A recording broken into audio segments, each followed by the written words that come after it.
Welcome back, and we are live here still in the Carrick and Shannon. We're running slightly over time, but that's not bothering us. We're having some very interesting conversations, and the next one is going to prove just as interesting as all the rest.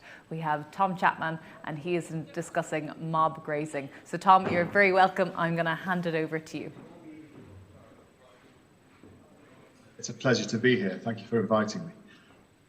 Right, yes, I'm tasked with talking about mob grazing techniques and how to improve soil health. So I'm going to talk about three things. First of all, what is mob grazing? Secondly, why we should mob graze, or in my opinion, why we should mob graze. And thirdly, how we actually do it, so the practicalities of doing it. So a little bit of introduction about me before I start.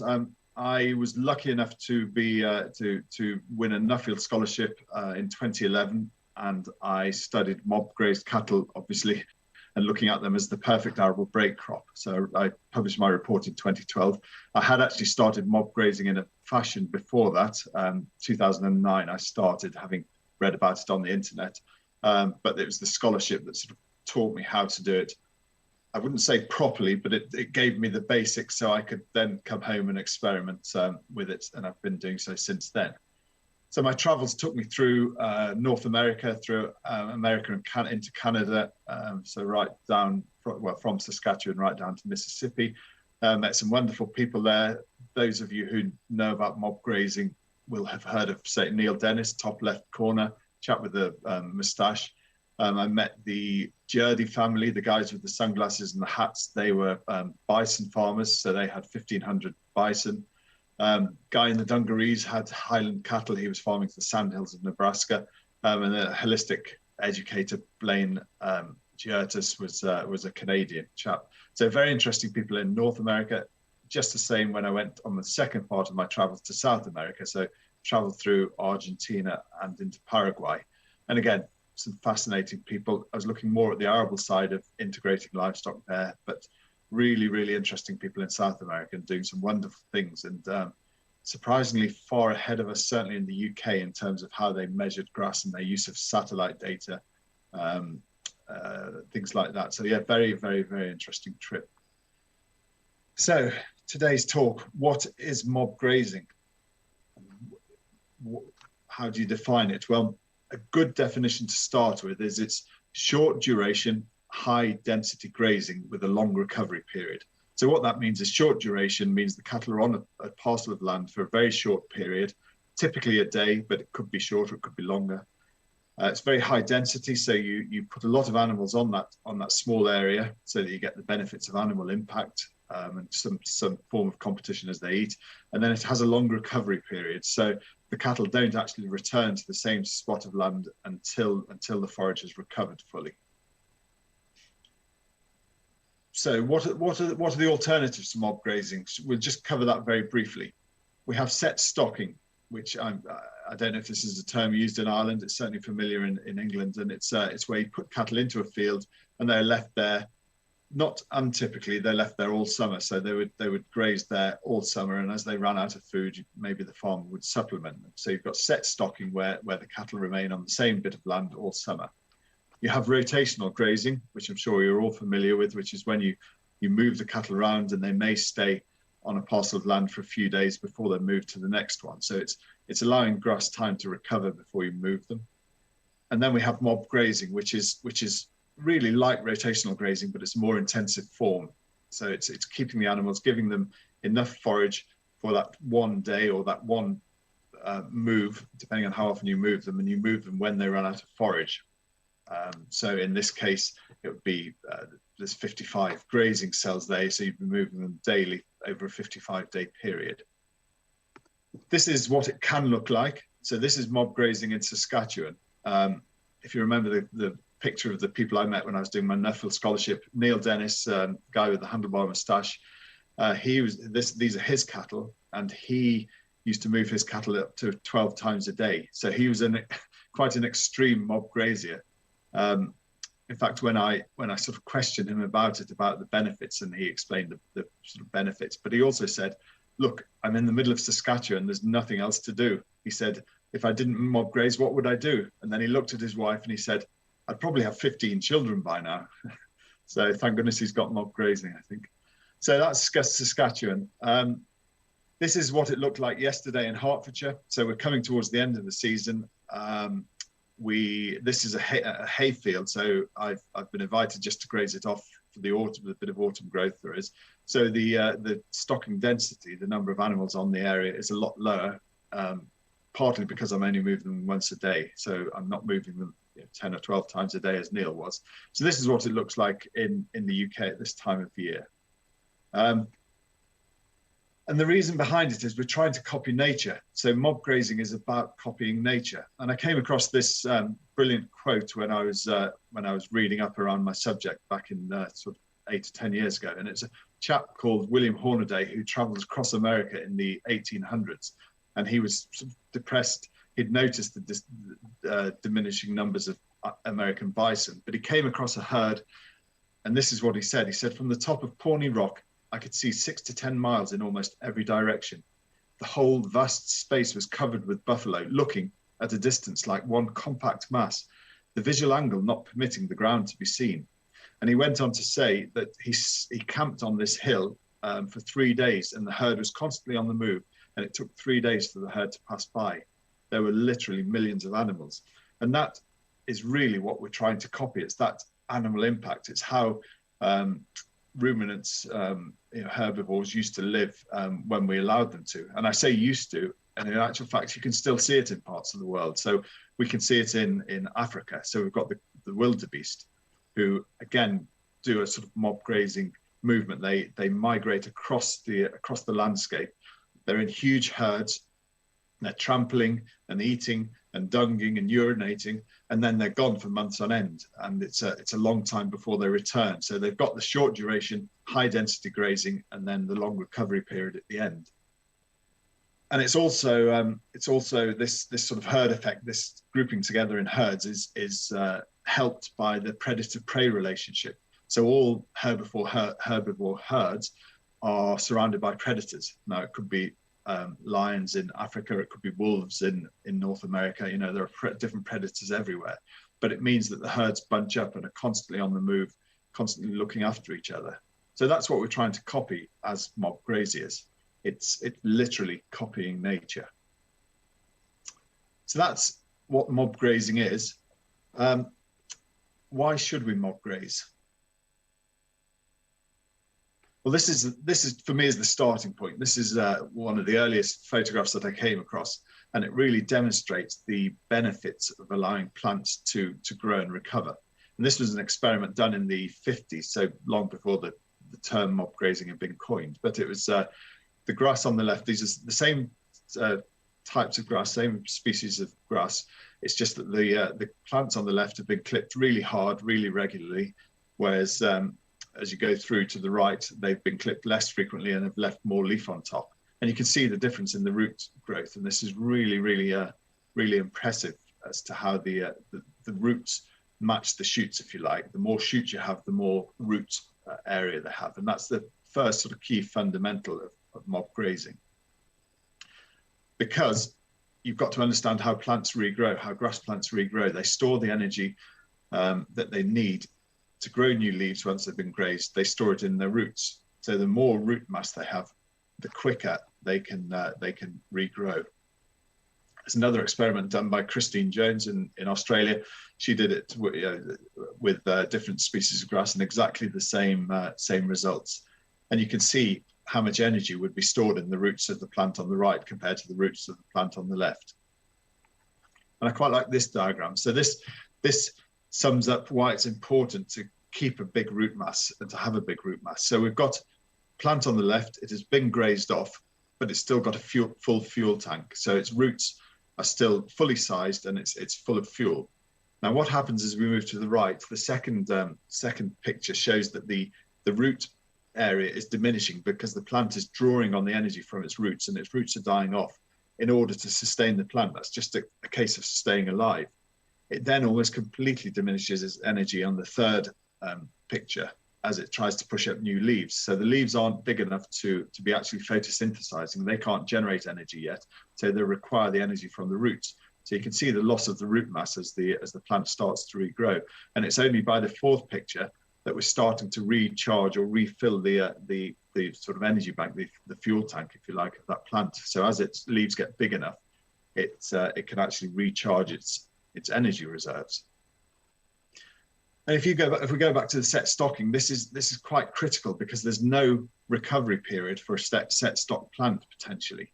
There's animals in the field constantly, and as soon as a plant has been eaten off, it uses its energy reserves to push up a new shoot. And that new shoot is probably the most succulent, the most tasty part of the plant in the field. And so it's the one most likely to be bitten off by the animal. And this happens again. So the plant gets bitten off again before it's recharged its fuel tanks. It tries to push up another shoot, and again, it gets bitten off. Effectively, we're keeping the plant in this zone, this low energy zone. It's constantly having to use energy to try and regrow. And the net result is that some of those plants that have been bitten off and regrown and bitten off again, are actually being exposed to overgrazing. They're actually being overgrazed. Whereas some plants, those ones that didn't get bitten off in the early days, start to become lignified and stemmy, and they actually then remain untouched because there are more nutritious, more tasty plants in the field. So they suffer from undergrazing. So you can actually have overgrazing and undergrazing in the same field if you have set stocking.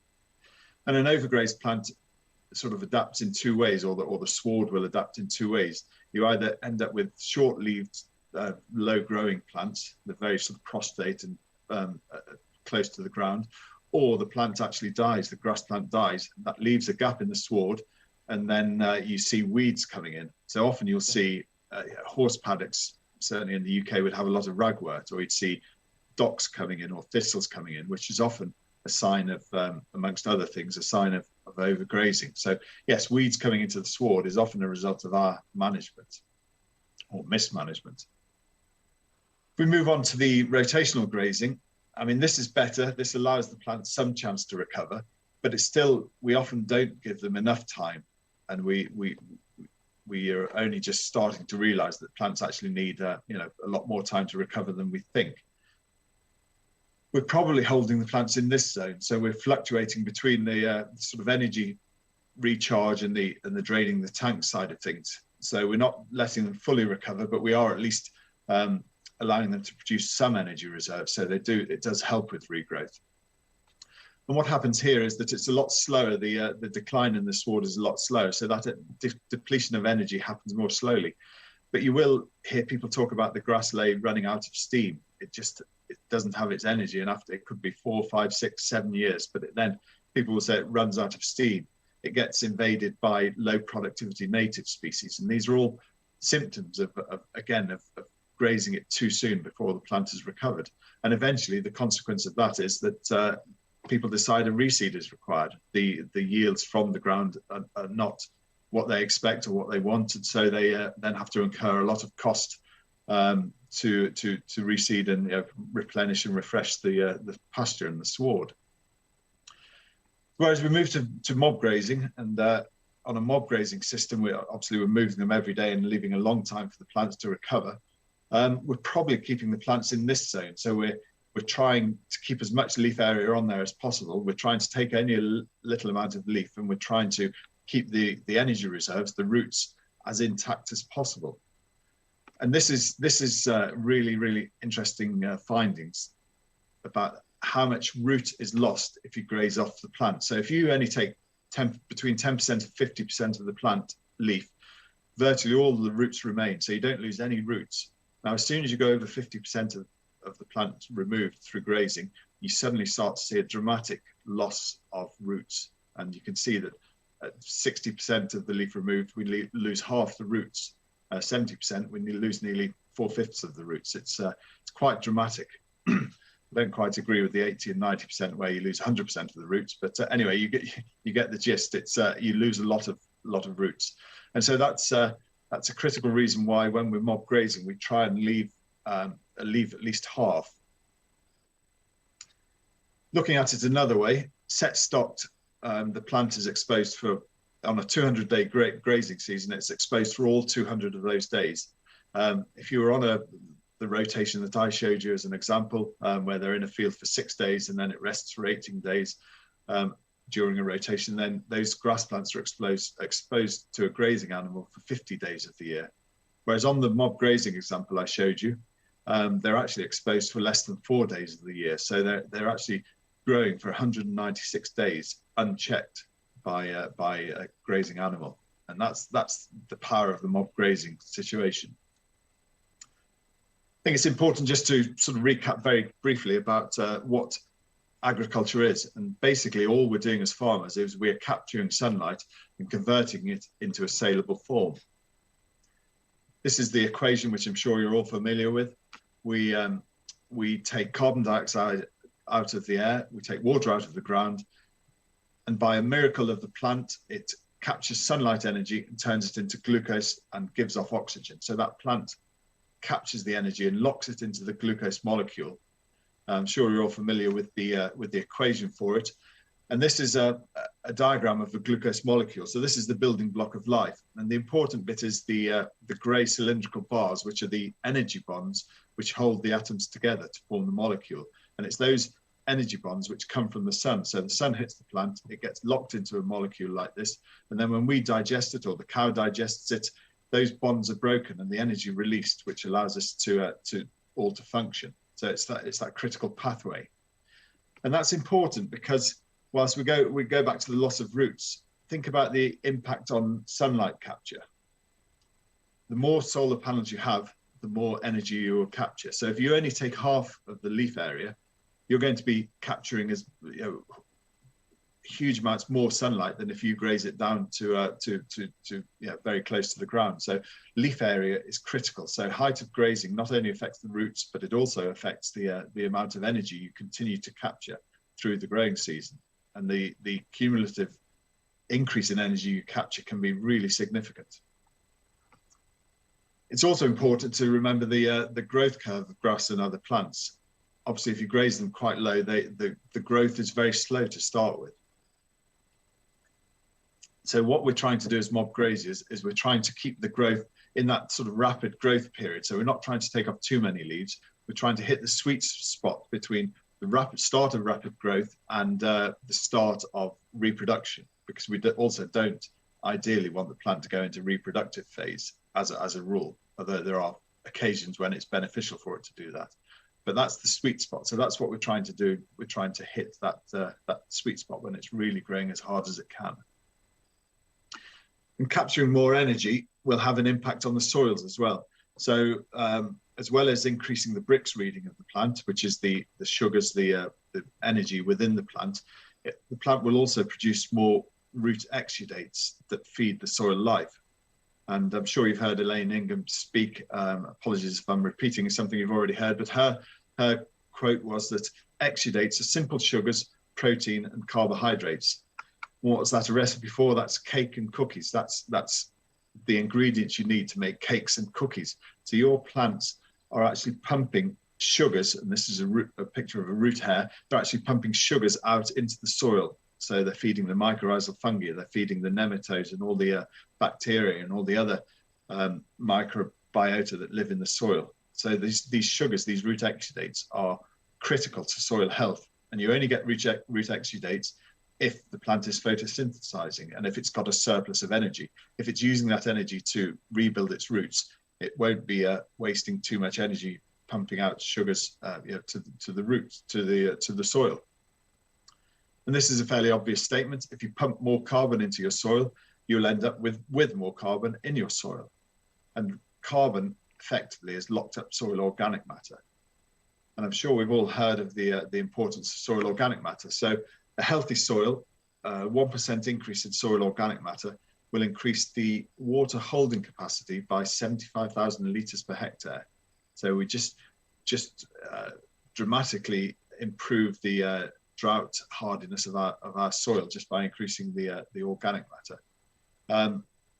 If we don't have soil organic matter, or if we have low soil organic matter, as well as affecting the water holding capacity, it affects water infiltration. So we see a lot more water running off the surface rather than soaking in. We have tighter, harder to work soils. They're stickier soils. They're more likely to poach if you've got animals on them, or if you're trying to cultivate them, they become harder to work. And it's very prone to soil erosion. So soil organic matter which is you know, driven by, in a large part by root exudates, is critical to a healthy soil. And I'd just like to mention at this point that with regard to soil organic matter, nitrogen is actually very bad for soil organic matter. It burns off soil organic matter. So the soil is occupied by bacteria.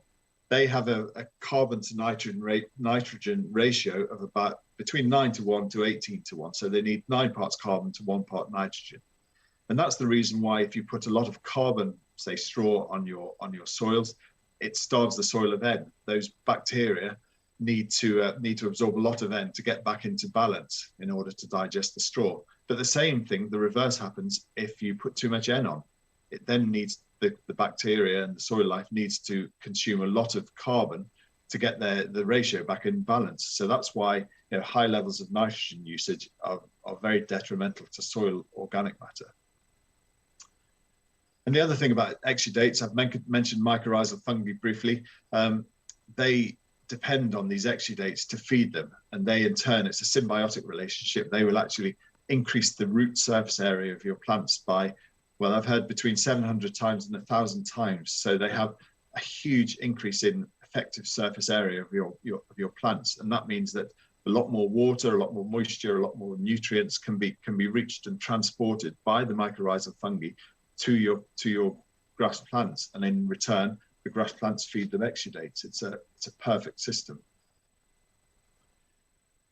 Mob grazing done correctly is probably the best and fastest way to increase soil health. Soil organic matter and improve your soil's health. I think that's been proven time and time again all over the world. We're involved in some research over here at the moment with ADAS and DEFRA, just to examine that very point again. But I'm very confident that we will find what everyone else has found. It's a really good way of improving your soils. So that is what mob grazing is. That's why we should mob graze. So now let's move on how we actually do it in practice. So this is putting it into practice. This is my mental aid memoir, and this is what I repeat to myself every day when I go out to do my cattle. I just make sure that I've ticked off these 3 things. So fence, feed, and water, and that really is all you need for the cattle to keep them happy. Now the feed we've covered in depth over the last 10-15 minutes. So I want to look at the fencing and the water side of things, how we actually do it in practice, because I'm sure some of you will have looked at my diagrammatic 55 cell grazing chart and thought that looks like a heck of a lot of fencing and a heck of a lot of work. It's not too bad. I use a lot of these. These are geared 3-to-1 geared reels. What that means is every time you turn the handle, the reel turns 3 times. So they're very useful, very handy for winding in long lengths of braid. And I use braid rather than twine because braided wire actually lasts much longer and is slightly thicker. It's more visible to the animals. So I use a lot of these, have a lot of these reels kicking around. And you'll notice 2 particular things. We have a hook on them and we have an insulated handle. And that's really, really beneficial if you're out in the field. And I'll show you why that is. So here we have a picture of a reel, and you can see the hook is over this wire, which I've drawn in red. So that's a live wire. So that's constantly live, and it's actually a semi-permanent high tensile wire that I use to subdivide some of my fields. And what I've done, if you look at the braid itself, I've looped it around the hook. So whilst the reel is not hooked onto the wire, I hook the braid around the hook, and then as soon as you hook it onto the live wire, the whole reel, the braid, and everything becomes live except for the insulated handle. So it's like a switch. So you can put it on the live wire, and it's like a switch. The whole system becomes live. So it's very useful for reeling up and unreeling. You can make it live and dead without actually having to turn your power source on and off. You can see the wire coming in, and it comes straight through the guide and round the hook, so that all the pressure, all the tension of the wire that's reeled out is on the metal hook rather than on the reel itself. So it's just another way of showing you what I do. This, I'm afraid, I took this against it's a herbal ley, and it's not very clear. So I have actually painted in some of the lines. So what we have here is we have a blue semi-permanent fence, which is the live one. We have the reel going out at 90 degrees. So this is how I partition off sections of my field to give the cows a grazing cell. So I'd have my red line coming off the reel. That's the live one I'd put out temporarily. I'd have a steel post. So I always have a steel post because I started off using plastic posts. And what I found was that whilst they looked perfectly fine when I set them up, I'd come back the next day and it would be bent double. The wire would be on the ground. The weight of the reel would slowly bend it, especially on a hot day. But even at any time of the year, it will slowly bend a plastic post, and you end up with the wire on the ground and the cattle escaped. I always use a steel post there. And the final thing I do is I put a tie. So I just use some baler twine and a post, and I just put a tensioner which pulls in the opposite direction to the red line, the sort of temporary fence. So that allows me to get a lot of tension in the wire. To keep the cattle in, and it's very easy to do. I carry the baler twine, loops at either end, and it just hooks over the metal post, and I tension it up, and job done. So that works very well. This is view from behind, so it's the same view but from directly behind the reel. We've got the black post is my metal post, the yellow is the baler twine tie, and the blue is the live wire. And I just wanted to show you this because when I'm attaching the reel, I actually hook the hook on, and then I turn it through 90 degrees and hook the handle around it as well. And the reason I do that is if you don't do it, if you're just reliant on the hook being on the wire, it would slowly slip down, and so it'll slip to the left away from the metal post. And as it does that, obviously it starts then to sag. The further away from the post it is, it sags, and you end up again with the reel on the ground and the cattle escape. So it's important to increase the friction, and I found that's the very simplest way of doing it. I also wrap the braid of the blue line, so the sort of cross line. I wrap the braid round the lugs of the thing, and this is to stop even if the reel doesn't slide to the left. If you don't do that, the wire itself that it's hooked onto will slide to the left, and again, same result. The weight of the reel will actually pull the wire through the post. So it's important to wrap it round the post like that. It works really well. You can see that's what I mean. That's where I've wrapped it. So that's how I do my fencing. In terms of moving, you need 3 reels effectively to move. So day 1 would be the red line shows the first reel. In day 2, you'd put up the blue reel and you move the cattle from 1 to 2. Day 3, you do the same with your third reel. So you have sorry, if I go back one. So as you move from 1 to 2, the red line becomes your back fence, and that's quite critical. The back fence is essential to protect the already grazed sward from being eaten again. Because remember, we want to avoid the grass plant being eaten more than once. We want just one bite off it, and then it needs to recover for that full recovery period. So the red line becomes the back fence, and the blue line is the new front fence. For our third day, we need a third reel. That's the purple one. So we move the cattle from 2 to 3. That then frees up the red wire that's no longer needed. And so we can leapfrog that to the front. And so that becomes our front wire for the 4th day. So we move from 3 to 4. And again, the blue line isn't required. So we leapfrog that, and we just leapfrog down the field like that using 3 reels. So again, it's very simple to do it. You don't need to put up too many fences. You just wind the back fence or the front fence open for 10 or 15 yards. The cattle stream through, and you shut it behind them. It becomes the back fence. If you're doing it every day, the cattle move. I also make sure I call the cattle whenever I'm moving them, even if I'm moving them 5 yards. And the reason for that is, should they ever escape, they're like Pavlov's dogs. They respond to my call, so they will follow me anywhere if I call them. It's quite fascinating to see. So I never drive cattle. I always do it by the call. It's important to plan your grazing. So this is a map of the fields where I started mob grazing. And the first year I did it, or the first time I did it, I was really pleased with myself.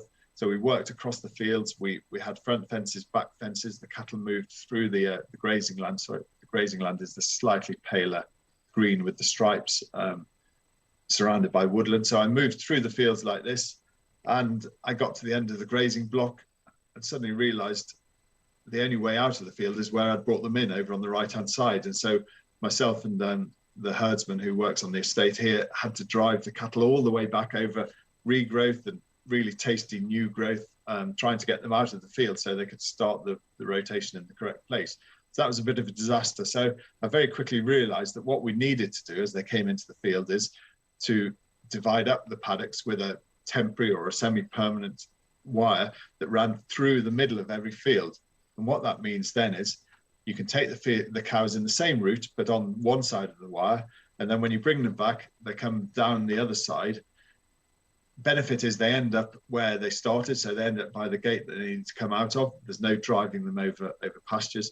The second advantage is that when you're actually putting out your temporary fences, you only have half the distance to walk. So you're not walking across the whole field. You've actually got this dividing line in the middle. So it means a lot fewer posts to carry, much shorter walking every day. So it works well on every count. This is land I picked up in summer. And again, instead of just having one dividing line, I actually have 3 dividing lines in this field. This is the 2 larger fields are about 45 acres in total.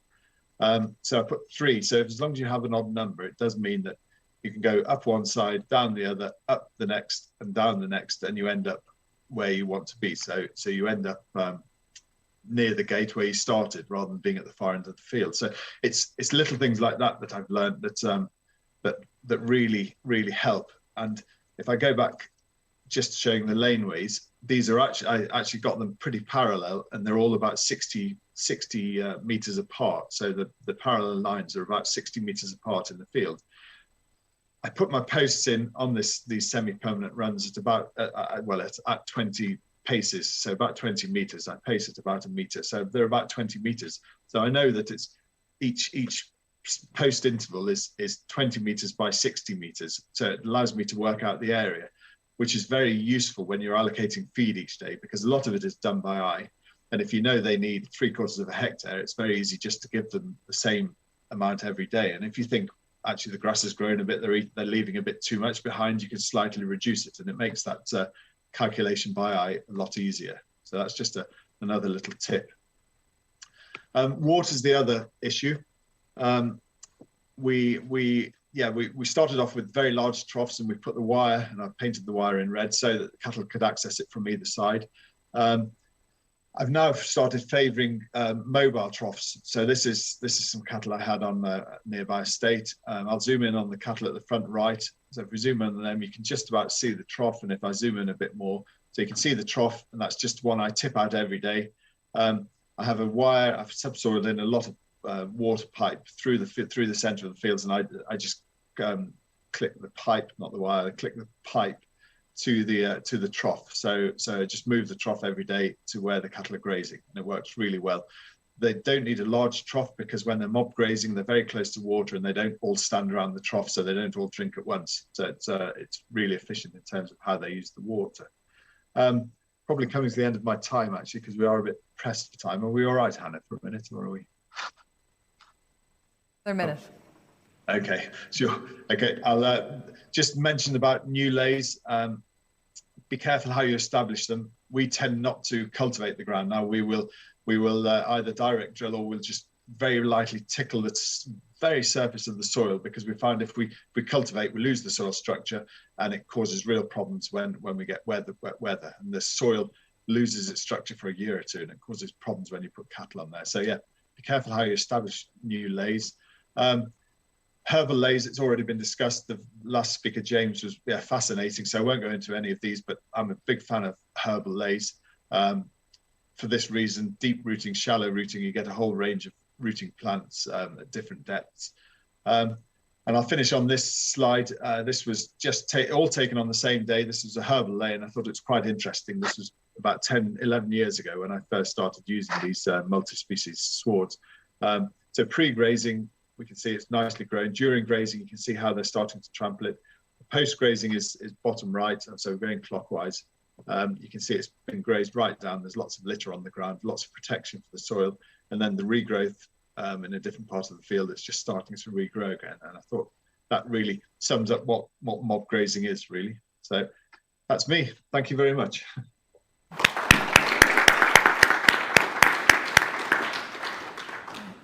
Tom, the problem with that was it was too fascinating, and now we have too many questions. I have, I guess, a quick one for you.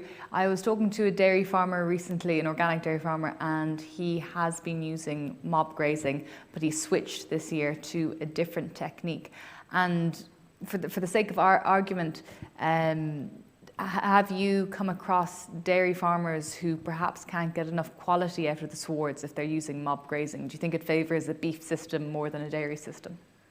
It can do. I think the challenge is grazing the right bit of the plant, and I found this even with beef cattle, because obviously we're as keen to get high performance out of beef cattle as we are dairy cattle, but the difference is that the dairy boys will see the difference in the tank the next day. You know, they will see the difference, whereas we probably as beef farmers don't see it as quickly.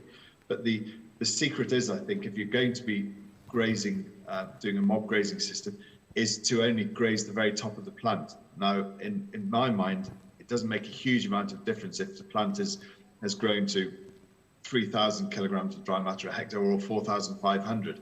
If you're only taking that top inch or two, you're taking the very best bit of the plant.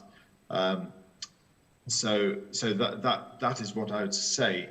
Now, it's very hard to leave a lot of grass behind, and that's something I actually wrestle with. Mentally, it's a real challenge to not graze too much. But if you watch cattle graze, and if you put them into a field, and I did it the other day, after an hour or two, they had completely skimmed just the top of the plants, and I suspect that's what dairy farmers need to do in order to maintain the quality. Yeah, because there's no doubt the quality does diminish with these taller forages if you force them to eat lower down the plant. Okay, and we'll take some questions from the floor if there are any. There's one over there. Just quickly, while the microphone's coming over, there's a question from online on mob grazing and tall grass. Does Tom have any concern about parasites and associated disease, for example, ticks and redwater? I don't know. It's something we've never suffered from. It's not to say it won't happen in the future, but we've never suffered from it, and I don't know whether that's because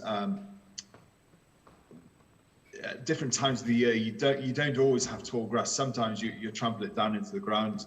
Different times of the year it does go quite short. It could be something to do with that. The cattle are very healthy when they're grazing a more mature forage, and I think that's a very big issue. So I have had the vet out once in the last 2.5 years, and that was for a difficult calving. Yeah. They just don't seem to get ill. It's incredible, and I think they're able to sort of balance their own nutrition, which definitely leads to better health. So sort of from a cattle disease point of view, I think that really helps. We've done some research into fecal eggs and intestinal worms, and found very low counts on mob grazed cattle as well. And the theory is that the worms stay at the bottom of the sward, and because the cattle are grazing higher, they don't ingest them in the same way. And also because the recovery period, or the period between when they return again, is so long that they the life cycle of the worm is completed before the cattle return. So I think it's not a problem we've come across, and I'd say the converse, we actually have very healthy cattle. That makes sense. And the question from the floor there, if you can just introduce yourself. Sorry, just a query on stocking rate. How is it? Does it change much to go from the 24-day up to mob grazing? And just the other thing, that backlatch. Why don't you use backlatch from going from plot to plot?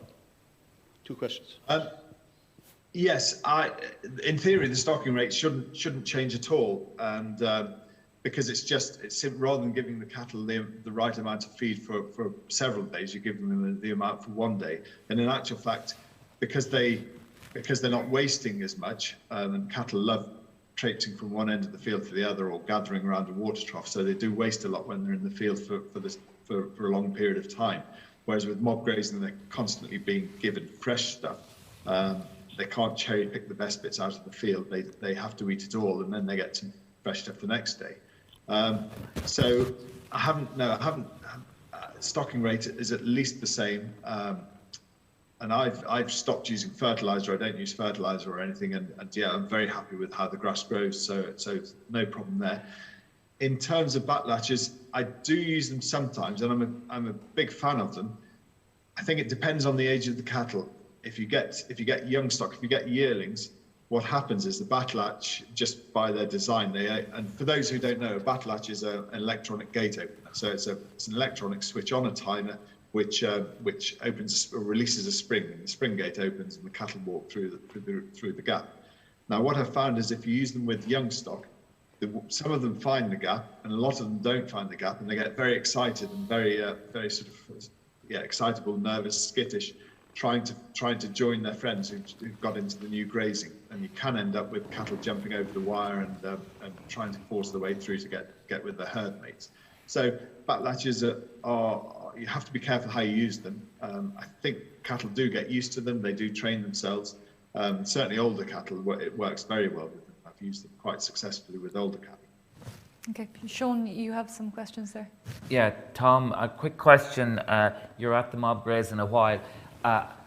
What's your situation in winter? Are you have you increased your winter grazing, or has mob grazing impacted on that? You know, housing rather than reduced housing. Yeah, it's a very interesting area actually, and I've been trying to outwinter for quite a few years on some lighter land. So I've been doing a mixture of conserved forage, or foggage we'd call it in England, or standing hay. They call it standing hay in America. So it's where you shut off a field partway through the growing season, let it grow up, and then you graze it through. You sort of mob graze it through the winter. That's worked quite well. I've also tried bale grazing as well, which is where you actually make silage or hay, or buy it in. In my case, I buy it in, and you place the bales out across the fields that you're going to use for winter. So as well as the standing hay or the foggage, you actually have bales in there as well. And I would just roll them out by hand and move the cattle across the land in the winter. Now that's worked fairly well. Obviously, when it turns wet, you do get poaching issues, so you have to be careful with that. It works better, ironically, on an old permanent pasture. So the fields I was doing it on, while it was light land, it was a very open sward. It had been quite badly treated in the past, and it had a lot of hay cuts, and it was a very open sward, which meant poaching was worse. Whereas if I've done the sort of late season grazing on heavier land, but that's got a better permanent pasture, thicker sward, it actually stands up to it a lot better. But it's all about time. As long as you don't keep the cattle on there for very long, then it doesn't see it. It appears to do a lot of damage, but it's amazing how quickly it recovers from it. So it's a factor of time, I think. But one of the important things about mob grazing is, even if you're not going to graze through the winter, even if you do have to house, it does seem to allow you to keep your cattle out for longer. So we extended our grazing period by about 6 weeks in the autumn. I worked out this is on the estate. I helped manage an estate as well as having my own cattle. And I worked out, this was several years ago, it was costing us £400 a day to keep the beef animals inside. So every day I could keep them outside, I was effectively saving £400 a day, and it's a huge saving just by extending grazing a little bit. It's very interesting. There's one more question from online from John Gertie. Does Tom have some examples of livestock integration in arable systems in the UK? Yeah, very much so, yes. I'm currently, I'm sort of farming in conjunction with a neighbouring estate, and they have this year put in some cover crops. So we put in an autumn cover crop. So this is following winter barley, and they've put a mixture of Westerwold's Phacelia and vetches in half the fields, and it's Westerwold Phacelia and Alsike clover, I think it is, in the other half of the fields. And the intention is that I'll be grazing those through the winter. So the intention is to graze these cover crops through the winter. So I'll be carrying the cattle outside for as long as the cover crops last for, and I've got about 70 acres of cover crops to go at. So that's one form of integration. And then the farmer will be spraying that off in the early spring, and we'll be drilling a spring crop in there afterwards.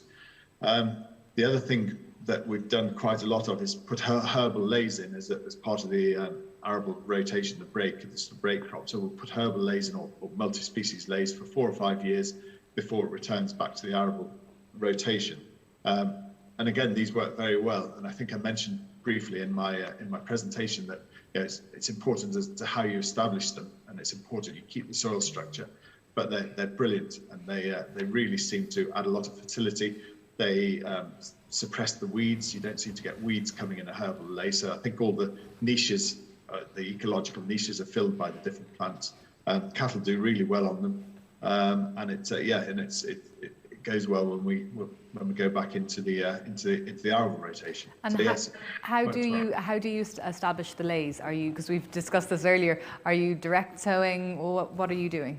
Yeah, we've direct sowed some. I mean, when we first started doing it, we didn't have a direct drill. So what we did was we actually got the power harrow, and we just tickled the surface. So it was literally half an inch or an inch. Now it's not easy to do it that accurately, but that's what we were trying to do. So we were literally tickling the surface. Then we got a conventional drill, and we held it above the ground and blew the seed onto the surface, and then we rolled it in, and it was brilliant. It's amazing how it established and how well the land carried the cattle. And did you follow it with, I think you said you eliminated fertilizer, but did you follow it with slurry or fertilizer or anything like that? No, nothing. No. We decided not to,